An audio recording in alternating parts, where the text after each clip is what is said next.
yako kuna vitu vinatembea. Waganga hawa Ndage. Wewe.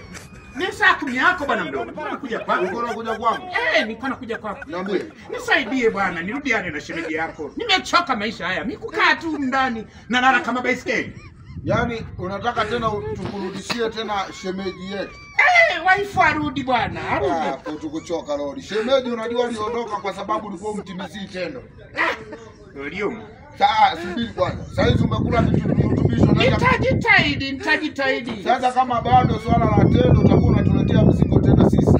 Maana mzigo wa kwanza tulikuwa tunaubeba sisi. Na mimi ndo nilimshawishi kwamba shemu naomba uondoke maana naye brother alitaka naye ale kipindi. Ulitembea naye? Sasa nani angekuwa anamsaidia kama sio sisi? Tata, ulikula tamu yangu. Wale watoto akini wa ukoo wetu, ni wetu. Ni ukoo wetu, ni familia. Sio bene bafuene na huko. Tata. Hapana, usiongee naye, sitaki kurudiana baba. Inatosha. Ubachero unanitosha.